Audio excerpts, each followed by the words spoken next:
क्या TikTok use करना safe है?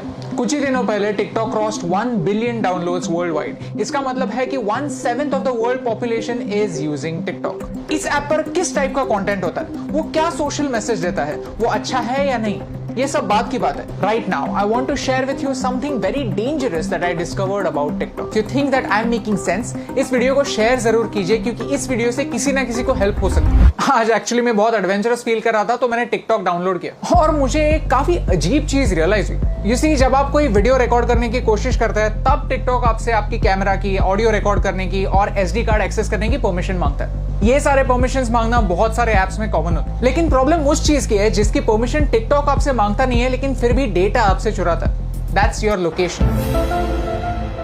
आप ये खुद चेक कर सकते हैं। सेटिंग्स में जाइए और ऐप परमिशंस में जाकर टिकटॉक को सर्च कीजिए। लोकेशन का कहीं पे मेंशन भी नहीं होगा। लैंग्वेज सिलेक्ट करते वक्त मैंने सिर्फ इंग्लिश सिलेक्ट किया था, फिर भी मेरे फीड में हिंदी वीडियोस है, मराठी वीडियोस भी है। टिकटॉक को कैसे पता चल रहा है कि आप कहां पे? जस्ट एज अ प्रिकॉशन मैंने लोकेशन भी ऑफ कर दिया था। लोकेशन ऑफ करने के बाद गूगल मैप्स भी ठीक से नहीं चल पाता, आरोग्य सेतु ऐप भी नहीं चलता। These important apps also can't work without you giving them the permission. मैं मुंबई में हूं, मुझे मराठी आता है, मुझे हिंदी आता है, ये टिकटॉक को कैसे पता चल रहा है? If you want to cheat your location, there is a very simple trick called a VPN, virtual private network. Okay, so मैं अभी एक VPN यूज कर रहा हूं और मेरा लोकेशन मैंने USA में सेट किया। On YouTube all the ads that I am getting over here are from the US। So मैंने YouTube को ट्रिक कर दिया। एज यू कैन सी मेरा हॉटस्टार नहीं चल रहा है और मजे की बात यह है कि अगर मैं टिकटॉक पे जाता हूं तो I can see all the same videos. So how is TikTok doing it? I found the answer. TikTok is using the data from your SIM card. जो सारा इंफॉर्मेशन जा रहा है वो मेरे सिम कार्ड से जा रहा है। क्या आपको समझ रहा है कि ये कितना डेंजरस है, कितना सिनिस्टर है? सीधे सिम कार्ड से आपकी रीजनल इंफॉर्मेशन लेना, डोंट यू थिंक एक वीडियो शेयरिंग ऐप के लिए ओवरकिल है, अननेसेसरी है? And the worst part is इसके बारे में कोई वार्निंग नहीं है। द ऐप जस्ट सेज कि we will automatically collect it, that's it. ये डिस्कवर करने के बाद मैंने टिकटॉक की प्राइवेसी पॉलिसी कंप्लीटली पढ़ी और उसमें मुझे कुछ ऑब्जेक्शनेबल पॉइंट्स दिखे। If you link any social media account to TikTok, then TikTok वहां की इंफॉर्मेशन यूज कर सकता है आपके बारे में जानने के लिए। टिकटॉक कंटेंट डिलीवरी के लिए HTTP सर्वर्स यूज करता है, HTTPS नहीं, सिक्योर सर्वर्स नहीं। तो ये सर्वर्स हैक हो सकता है। इस वीडियो में किसी ने डेमोन्स्ट्रेट किया है कि कैसे ऑफिशियल अकाउंट से एक गलत मैसेज फॉरवर्ड हो सकता है। आपका अकाउंट डिलीट होने के बाद भी टिकटॉक जब तक चाहे आपका डेटा उनके सर्वर्स में रख सकता है। और मेरा टिकटॉक के साथ सबसे बड़ा प्रॉब्लम है आर्टिफिशियल इंटेलिजेंस। कि ByteDance जो टिकटॉक की पेरेंट कंपनी है वो एक आर्टिफिशियल इंटेलिजेंस कंपनी है। उनका प्रोडक्ट कंटेंट क्रिएशन का प्लेटफॉर्म नहीं है, उनका प्रोडक्ट है algorithm. You see, China wants to be a superpower in AI by 2030. Computer की भाषा क्या होती है? Zeros and ones, binary।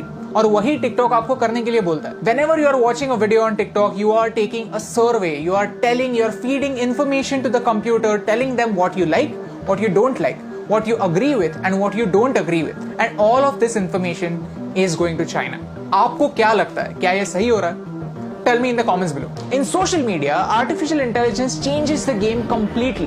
Computer decide करता है कि आपको क्या देखना चाहिए और क्या नहीं देखना चाहिए। सर्च का ऑप्शन ना होने की वजह से प्लेटफॉर्म कंट्रोल करता है कि आप क्या देखेंगे और ये एक बड़ा प्रॉब्लम है। ओके, सो चाइना पर आता है। चाइना में ऐसा लॉ है कि if you are a Chinese company then you have to share the data that you collect with the Chinese government. And because of this, Indian ministry of defence ने armed forces को 42 apps अपने phone से delete करने के लिए कहा। India does not have a proper data protection act. We ourselves need to be extra safe. China में freedom of press है ही नहीं। पूरी प्रेस गवर्नमेंट के कंट्रोल में। Syria, Saudi Arabia, Afghanistan, Somalia, ये कंट्रीज भी फ्रीडम ऑफ प्रेस की स्केल पर चाइना से ऊपर आती हैं। और यही सारे रेस्ट्रिक्शंस उन सारे लोगों पर भी अप्लाई हो जाते हैं जो चाइनीज एप्स यूज करते हैं। Start talking about Tibet, start talking about Hong Kong, start talking about Taiwan. अगर आपका वीडियो स्ट्रेट अवे बैन नहीं हुआ तो वो ज्यादा लोगों तक नहीं पहुंचेगा। यू सी, आज चाइना को तिब्बत से प्रॉब्लम है, कल अरुणाचल प्रदेश से भी हो सकती है, लद्दाख से भी हो सकती है। If you can't talk about this stuff, how will you know about it? How will you raise your voice? And by using these Chinese apps we are supporting China's version of the internet.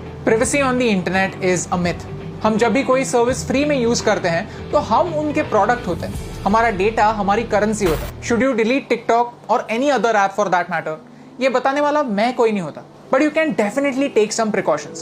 If you have Chinese apps on your phones, then don't use UPI or any net banking apps on the same phone. When creating an account, don't use Google to sign in. Create a new account, use a different password.